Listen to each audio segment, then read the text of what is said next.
गंगा के तट पर एक सुंदर नगर था। उसमें एक व्यापारी परिवार सहित रहता था। उसके परिवार में व्यापारी पति पत्नी, उसका पुत्र और पुत्र वधू रहते थे। पुत्र का नाम अजित सेन और पुत्र वधू का नाम शीलवती था। अजित सेन व्यापार के सिलसिले में कई दिनों तक बाहर रहता था, जबकि पुत्र वधू घर पर सास ससुर की सेवा करती थी।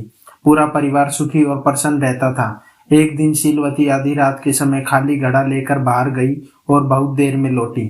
उसके ससुर ने उसे वापस लौटते देख लिया। उसे शीलवती के चरित्र पर शंका हुई। उसने सोचा कि बेटा बाहर गया हुआ है, ऐसे में बहुत का यह आचरण आपत्तिजनक है।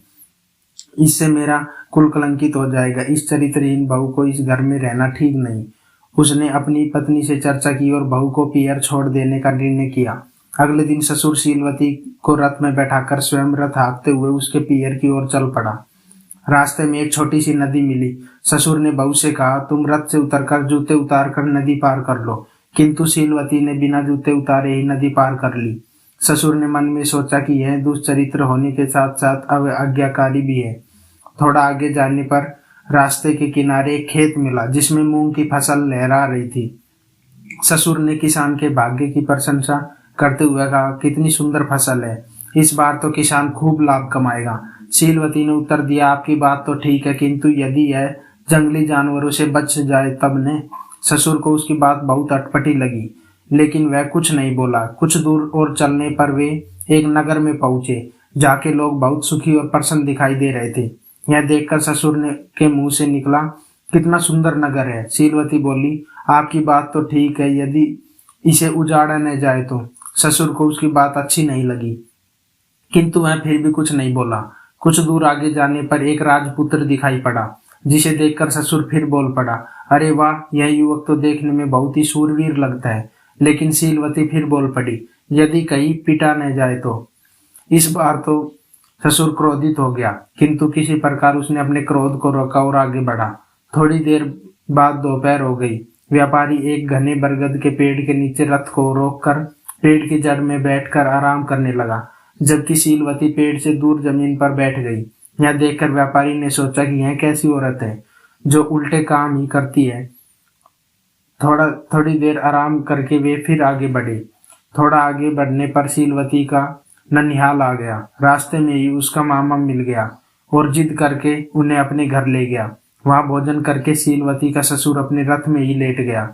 ससुर को रथ में लेटा देखकर शीलवती भी रथ के पास ही जमीन पर बैठ गई। उसी समय पास के बबूल के पेड़ पर बैठा एक कौवा काऊ काऊ करने लगा।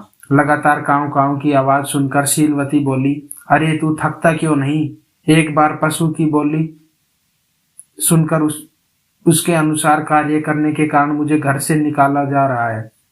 अब तुम्हारी बात मानकर एक नई आफत मोल ले लूं। कल रात एक गीदड़ की आवाज सुनकर मैं नदी किनारे गई और किनारे लगे एक मुर्दे के शरीर से बहुमूल्य आभूषण उतार कर घर ले आई। उसके कारण मेरे ससुर मुझे घर से निकाल रहे हैं। और अब तू कह रहा है कि इस बबूल की जड़ में खजाना गड़ा है, तो क्या इसे निकाल कर मैं एक नई विपत्ति मोल ले लूं? मैं पशु पक्षियों की बोली समझती हूँ, तो इसमें मेरा क्या दोष? शीलवती का ससुर उसकी बात सुनकर आश्चर्यचकित हो गया। उसने पेड़ की जड़ में खुदाई करके देखा तो उसे सचमुच खजाना मिल गया। वह बहुत प्रसन्न हुआ और बहू की बड़ाई करने लगा और उसे लेकर वापस घर की ओर चल पड़ा।